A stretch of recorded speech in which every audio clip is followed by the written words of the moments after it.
name is Vincent from Airgunseurope.com, and in this video I'd like to show you the Gamo Swarm Magnum Pro Gen3i. Quite a mouthful, but this beautiful air rifle is one of the most powerful break barrel air rifles on the market today, and it combines a 10-shot loading mechanism together with an IGT gas piston, and also the rifle comes with a pretty good scope. This is the 3x9x40 scope from Gamo, comes with the air rifle. Also, it comes with one magazine, spare ones are easily available, and the beauty about this loading mechanism is that it's placed horizontal on top of the cylinder. It's a 10-shot loading mechanism, which is quite easy to load. There's an indicator up there which shows you how much pellets are left inside of the magazine. You can place up to 10 pellets inside of the magazine, and then when you just click it in, magazine's loaded.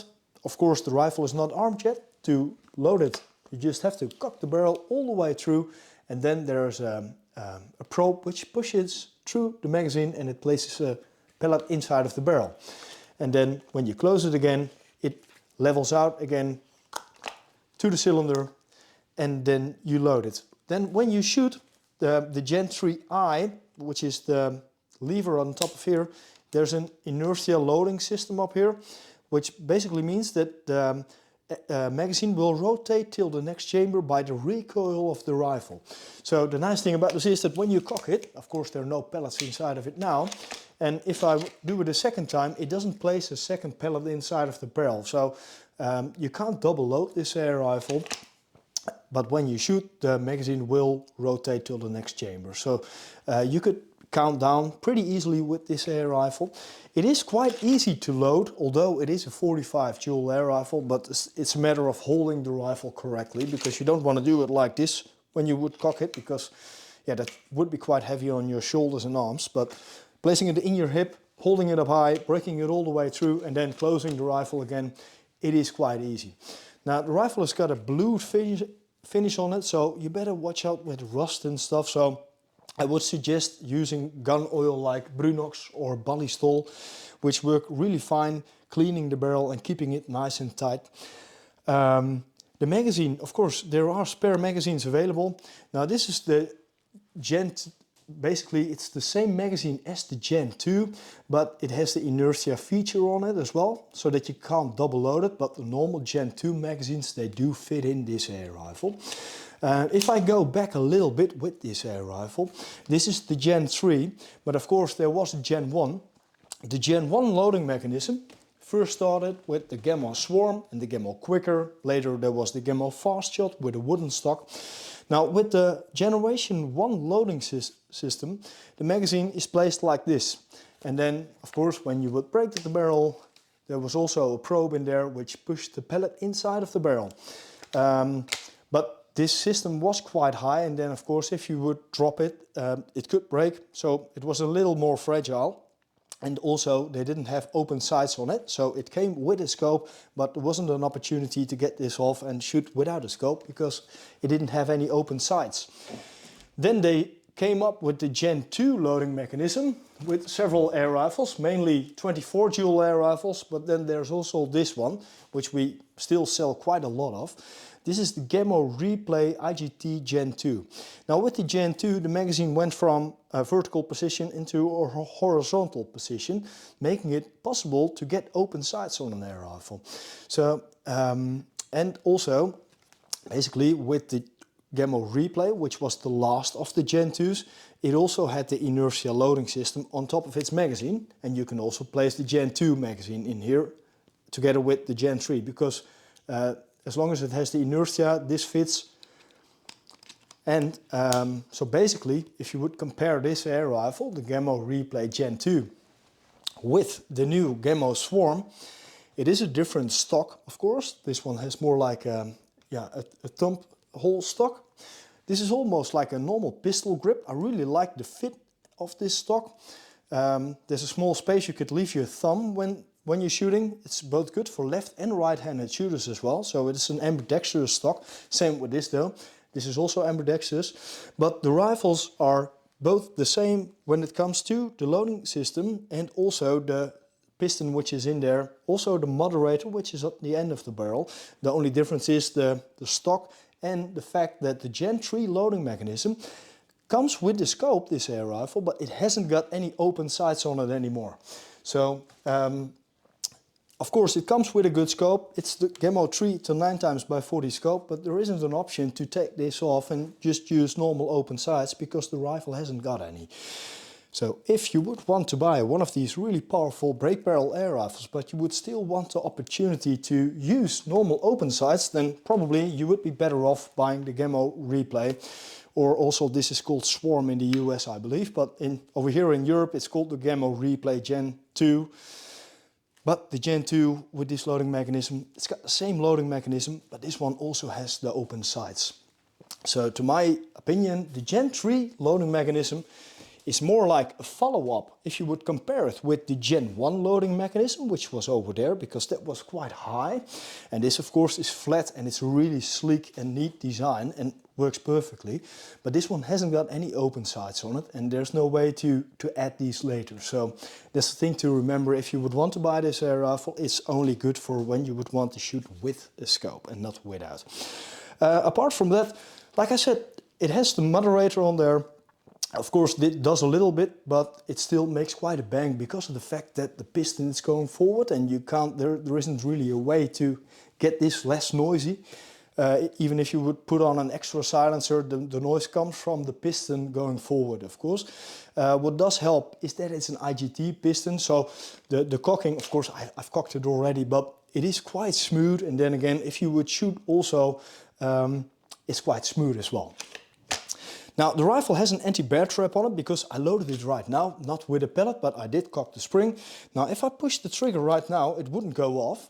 It could only go off when the barrel would be closed. Now of course if I would pull the trigger, it will release and go forward and we would hear a bang. But even with the IGT pistons, it's not really well to shoot it without a pellet. So we'll go downstairs in a bit and then I'll shoot it at our test range and shoot with pellets, of course. Like we used to with Gamo, it's got the manual safety in front of the trigger. Push it towards you and then it's unsafe, push it forward and then it's good to go.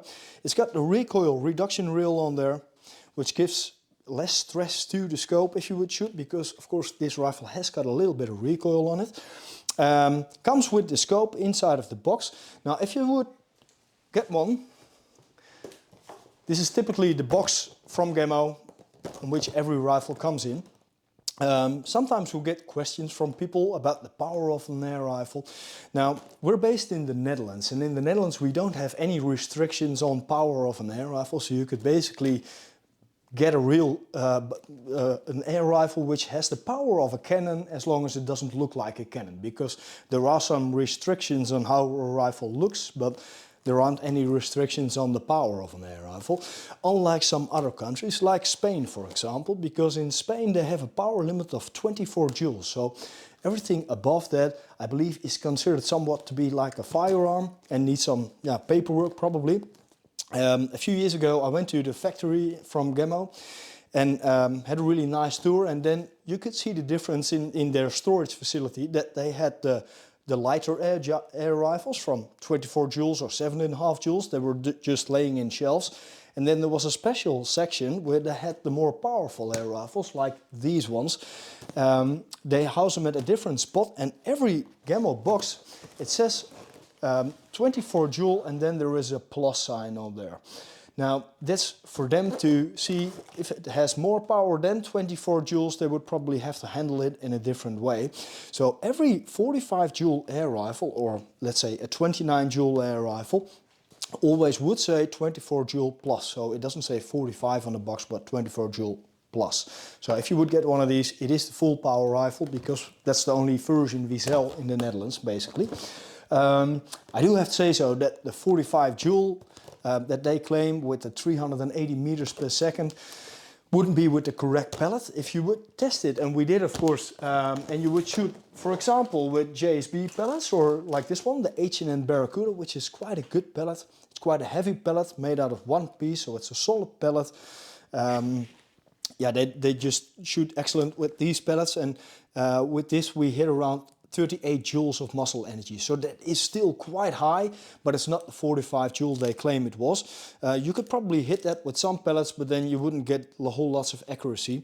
It's the same with the 360 meters per second. It would break the sound barrier, and then you would probably need like an alloy pellet to do so. But you would end up with some horrible shots, and probably you would, if you would just use a heavy lead pellet, shoots way better, but it wouldn't be able to go that fast. Now it comes in a box like this, and when you would open this up, let me see if I have my knife.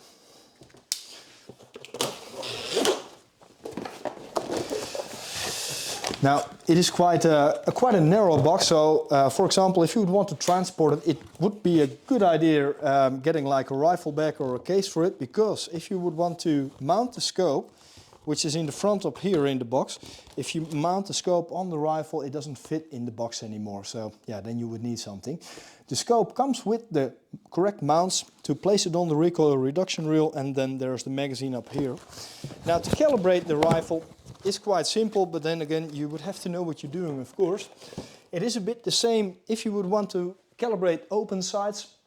For example, if you would take the Replay Gen 2, these sights are fully adjustable for both windage and elevation. For example, if you would shoot a couple of times and all the pellets would come down too low, you would just place this up. If they would come too far to the right, turn this to the left, so then you would have some better shots with it. With the scope, it's more or less the same. If you would place the scope on top of the reel, make sure there's also on this reel, the recoil reduction reel, which is already on the rifle, there's a small hole in there. Now with the mounts, there's this, like a probe which goes down and which has to be inside of the hole so that it can't move on there.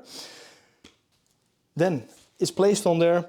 You would have to have it at the right distance from your eye. That's typically around 8 centimeters. So if it's not far enough or too far from your eye, you could unscrew these caps, and then you would correct it a little bit, making it more easy on your body to see the whole image clear and not too close. Shoot a couple of times, and then of course if all the pellets would come down way too low and for example too far to the right, take off these dust caps. Now up here you could see there's a screw which says up is counterclockwise and down is clockwise. And with this it's the same with open sights. Always turn the direction you would want the pellets to go. Yeah, that's basically it. I'll take it to the range for a bit more testing. And if you would have any questions about this air rifle or any other, feel free to contact us. You could do that by phone or email. We speak several languages, mainly English of course, but German's not a problem either. And yeah, I hope you enjoyed this video. Thank you for watching. Okay, so we're on our little test range, ready to test fire the Gamo Swarm. Magazine's locked like this. You hear a hard click and then you know it's fixed.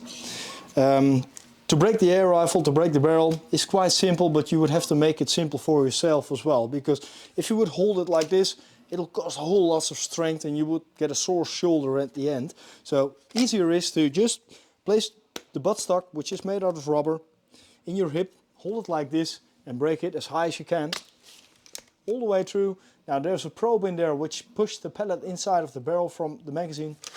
Now it's immediately loaded and ready to shoot, of course. There was a safety on there, but that's manual. So if you would want to put it on safe, do it manual.